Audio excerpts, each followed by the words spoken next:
G'day and welcome to FriBaT, this week's Friday Beers and Tools with Andy. Well, I've got something to show you behind here. I have shown you before on the channel, but thought it was important for you to see her again. But this week we've got a beer from Colonial Brewery. This is Colonial Ipa, and it is a pretty hefty one at 6.5%. So this can is 1.9 standard drinks. My son tells me that Colonial's pretty damn good drop, so let's give it a go. Fair bit of bitterness for an IPA, but not overly so. A lot of body, a lot of flavour. Colonial is a Melbourne brewing company. That's not bad. It's certainly not what I would call a traditional IPA, but eminently drinkable. We won't do a rating just yet because I've got a special guest coming on in a minute, and we'll get his opinion as well. But now that I've cracked the beer, I better introduce to you, this is my baby. This is Marilyn. Marilyn is my 2004 Holden Monaro, and I've had her since new, and she's only got 74,000 Ks on her. A bit dusty in here at the moment in the shed, but you get the idea. I have done some tarmac rallying in it, myself and Stu. We did some tarmac rallying in it, and decided that after a while that was a little bit dangerous in such a nice car, and I didn't want to turn it into a proper race car.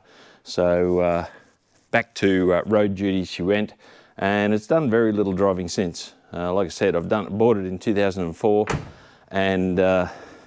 and she's only done 74,000 Ks. We did drive it all the way from the Territory, as you probably saw from the original video of us going through floodwaters in it. Doesn't seem to be any lasting damage from it. We do have the over the radiator air intake out at the moment, and it's a bit dirty in the engine bay. But unopened engine, but tuned and producing a bit over 400 horsepower. Somewhere between 400 and 450 horsepower. She's not perfect, but she's perfect to me.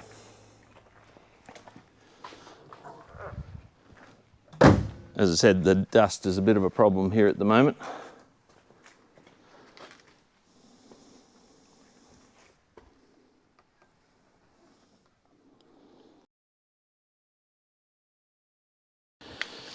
When we were racing, we decided to fit some decent sized 4-pot Alcon Brakes. Alcon's an English manufacturer, and the slotted discs that go with it, and she's got some pretty immense braking power. Slightly modified brakes on the rear end. We have later model Monaro calipers, still only single piston, but ventilated discs.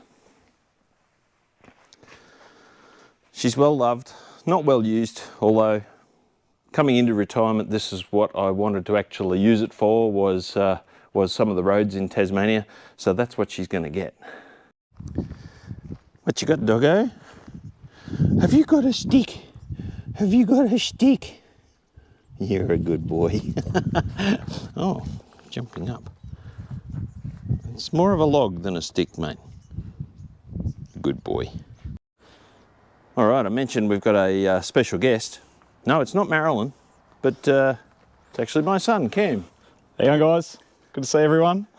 Cam's made the trip across on the Spirit of Tasmanian ferry and brought another special guest with him. But first, let's get Cam's impression of the beer. So I haven't had the IPA before. I've had their draft and really liked it for a long time. As Dad stated before, these are 1.9, so we won't be doing too much driving after this, which may lead into what is coming up afterwards. But let me have a taste of it. Dangerous. As said before, Dad, that is dangerous. Yeah, really full flavour. And the scary part is you wouldn't think that that's almost 2 standard drinks, every drink you're having. Now that could get you into trouble, couldn't it? Absolutely. But in saying that, it is in the green and gold as well for the Commonwealth Games coming up. Games starting this weekend. Would have thought that we actually put that into the mix of this thing. Oh, exactly. we thought about that. Yes, green and gold. But we are talking about some Australian history. Well, you've got one, So, which is fantastic. So I bought Marilyn new, and I have to admit my son has coveted my Monaro ever since he was a little boy, and he still thinks that one day he's going to get it. Well, he might if he pays retail for it when I'm finished with it. But Cameron's going to introduce us to. Well, we've got Marilyn, but here's Monica. So this is my VZ later model than that Dad's Marilyn. VZ CV8Z, which was a limited run of the last of the Monaros that they brought out. Now, this one here, 2005? Right. Yeah, 2005. So, end of the run was December 2005 for Australia in the latest. This is an August build. So this is, VZ, CV8Z, 2005. So one of the last model that they made out into the Monaro, and forever the last at the moment. I can't ever see them making a Monaro again, Dad. Well, Holden's gone. Yeah. So Just step back a little bit, and we'll just show you some of the differences between the VZ model. So some of the main differences, which this is a perfect angle for that, is the front was changed quite considerably. A lot more bulky, and even on a conversation we had today, this was really appealing to the American market with the fluted bonnet, the bigger front, chunkier looking vehicle itself. Whereas in the VY Series 2, Series 3... it's a little bit more sleek at the front, isn't it? European. A little bit more European. And we're both quite divided because there's, funny enough, this is mine and that's Dad's. I actually prefer the front of the VY over the VZ. I guess the thing that came about this car was I couldn't afford to buy one brand new when I was 9 years old in 2005. Hello, dog. So obviously it was a dream to always own a new one, but finding this one in a local town near my hometown during COVID, which, yes, there may have been a little bit of COVID tax paid on it. And for a lot of people that do know what I did pay on it, in the current market at the moment, it's still worth more money, but at the end of the day, it's not worth that to me. I'm not getting rid of it. The rear end is different as well, with running a dual exit exhaust, which actually incorporated, as you'll see, the fuel cap filler up here. Part of the American US market was to actually, they wouldn't pass the tank being down low like it was in the VY, so it actually had to go up into the boot, which gives you bugger all space. Yeah, it's actually an American, Tony will probably chime in here, it's an American design rule, I guess you'd say, where the tank couldn't be aft of the rear axle. So Holden, in their infinite wisdom, plonked a great big tank vertically up here underneath the parcel bench, and so I had to relocate the filler up to here, whereas on mine it's down here and it runs into a tank which actually runs under the floor in the boot. But as a consequence, and Cam will open the boot I'm sure, you lose a hell of a lot of boot space. Yes, so on the spirit of Taz coming over with some parts, I started to realise myself how little space there is. So this is all fuel tank here, whereas on my car, although I've got a subwoofer box here and an amplifier, that actually goes all the way back to the back of the seat. So it's probably, what, about... it's half. It's half the boot space. Yeah, it's amazing how deep they actually do go. And anyone that obviously is in the Commodore range without the tanks being there realise that these are known for having good boot space. They're family cars in the sedan range. This is probably one of the parts of being the limited run of the CV8Z. A lot of orange, which is for some people and not for some. It's a bit divisive. it does add to the range. There was another hero colour that came into the range, which was called the Fusion, which is a gold overall car. It was definitely the hero of the CV8Z. One of Cam's biggest problems is this perforated leather. Now, Holden was never renowned for using great quality leather. And unfortunately, being perforated, and then, how many Ks now? So, 210,000. And how many years old? So 15, so yeah, 2005. So 17 years old. 17 years old. And the leather's actually tearing, especially in the driver's seat where it gets the most, and the bolsters have flattened out. So that's one thing that Cam's looking at fixing eventually, but it's not a cheap exercise. I personally don't like the colour of leather, but he likes it, and that's all that matters. Now, the biggest thing's been with this car is, unlike Dad where he got to buy it off a showroom floor, I've had a few people that have touched this and used this a lot longer than I've probably had it myself. So anything that comes with that, and anyone that knows us grey guys, we generally start to get a little bit out of control when maintenance comes into play. Perfectionist? Yeah, that's probably the word we could use for YouTube. There is another word, but I apologise profusely to Cameron's mother and also Cameron's partner Bernie for my passing on of those genes. A couple of the things that obviously really stood out for me in this car were, the main things were, I needed it to be manual. Well, it was a big want to be manual. I wasn't going to own an auto coupe, and black was the run, which. Yeah. Why was black important? I don't know why black was so important. Me buying into it back in 2006, it was a WA car. So actually had some work done at Bill Lee Automotive, which is quite interesting. It has a HDT plate for having some HDT improved parts on it. This wasn't a run of this, a special run or anything. This was just a company that did obviously performance upgrades, and some of those performance upgrades were it has a cam. It's also got a full HDT exhaust system all the way through, a 3.9 diff gears as well, which the diff gears are one of the biggest things you'll ever notice in an LS1. Yes, obviously the OTR and getting them to breathe and get the exhaust is where you find a lot of the power comes into it, but diff gears is the reaction. The difference is, after being in Dad's Monaro with 3.9s as well, an LS1 can feel very sluggish on the standard diffs that they put into these. Now we have spent a little bit of money on this, and when we say a little bit, people know how much I've spent. I don't really hide that, and I probably should, because it's a bit of an addiction.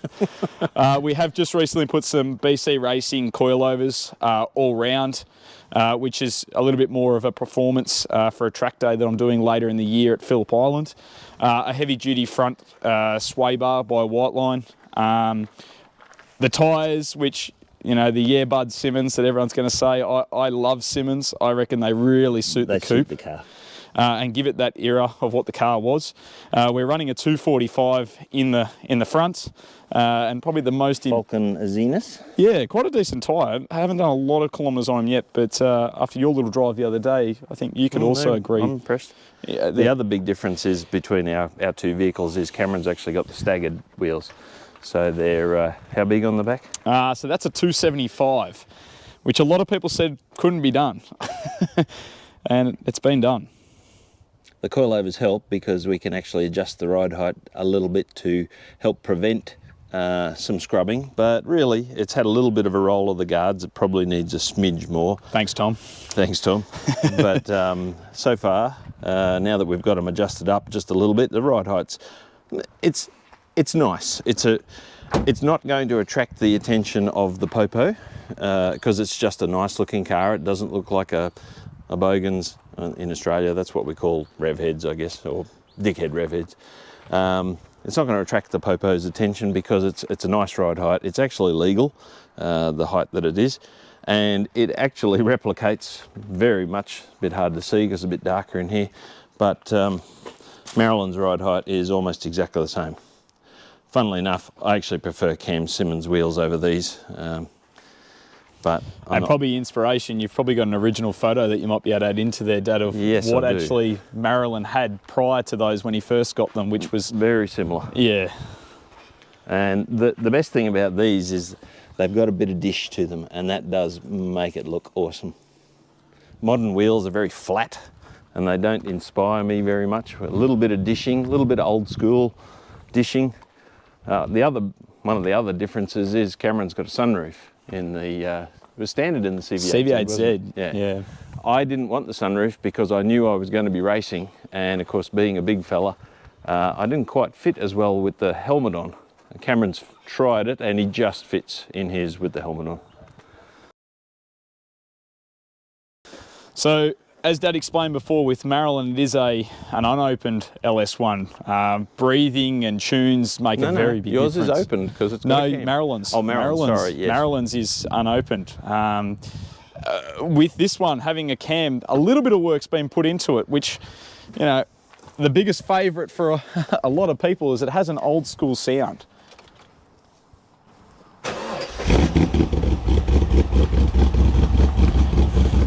Now this does attract some people when you get to lights. It's actually quite a usable cam from people that have actually, I've let drive it. Throughout its torque range, it's drivable as you're going through towns and bits and pieces, but it sounds like it's aggressive. Turn that off. Whew. Yes, it uses plenty of fuel. It's not fuel efficient. In saying that though, it did average 9.2 down the Hume Highway, which I guess for a car that's making this kind of horsepower is fairly decent. It's not bad. The 6-speed helps on cruise, and the 3.9 diff gears actually make 6th gear much more usable. When they were factory, 343, I think. 346, I think they are. Yeah, something like that. Yep. The 6th gear was almost unusable in Australia. You had to be exceeding the legal speed limit to use 6th gear. Whereas the 3.9 gears wakes it up down low and also makes it much more usable 6th gear on the highway. At about 110, it's sitting just over 2 grand, which actually gives you a little bit of the torque range that you still have. Yeah, you can actually still put your foot down and it still will move. So pretty impressive to be getting 9.2 at just above 2 grand. For sure. All right, well, we better wrap up. Tell us about the beer and what's your verdict on the Spanner scale out of 5? Yeah, so the Colonial IPA, which, as Dad's been filming, I've stood back and had a couple of beers admiring my car at the same time. I'll give this a 4.5 out of 5. 4.5. I Spanners. definitely could drink this. This is something you wouldn't be as a session, because it would definitely, you'd be feeling it the next day. Yes, yes. But on a really hot day, after working like we have today in the shed. And it's so hot here in Tasmania. It's not hot, but on a hot day, you could definitely put a few of these away and it would, yeah, you would really, it'd be nice and refreshing and you'd enjoy it. So I rate it 4.5. What would you give it? I'm probably, I don't.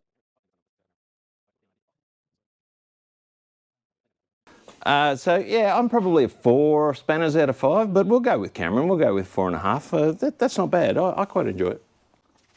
Maverick seems to like it too. Want to try some Map? Map, want some beer? Good to sit. Now a little bit of an update as well, and I'll chime in there, as it is lemon squash too, guys. It's okay. Lemon squash. This is Thanks, Skid Factory. So the Tasha, which has been introduced. Dad probably has some other things. Obviously, I was going to go for my maiden voyage drive the other day, and what happened, Dad? Well, we have a little bit of a fuel issue. It has a primer pump, little hand primer pump issue. That's leaking, and of course, being an old school diesel, once the diesel leaks away from the injectors, then you've got to then bleed it, get the diesel back up the injectors before you run. And she wouldn't start for us the other day. So we've now procured a primer pump, and hopefully we can get it going and get Cameron to have a drive, because as I mentioned when I introduced Natasha, we're hoping to do a Cape trip. We're going to drive this old beast all the way up to Cape York in Australia, which is around about, for me, about 7,500 Ks round trip. So it's going to be interesting, considering that it's not exactly comfortable. However, Cameron did bring... We may have got some upgrades that have come from the mainland into Tassie, which hopefully will help with the little trip that we're going to plan on doing up north. Yes. All right, cool. Well, let's wrap up there. Thanks very much for watching this week's FriBaT. I hope you enjoyed that. No tools per se, although we were going to talk about... No, it's gone long enough. Yeah. No tools per se this week, so we just wanted to introduce you to our 2 beautiful black girls. And can we say that? Well, Americans probably don't like it, but we can in Australia. They're black and they're cars, so, and they're both female to us. And so thanks very much for joining us. Make sure you hit that like button and also subscribe. If you're not subscribed, please subscribe. It helps the channel heaps. And we'll see you next Friday. Cheers.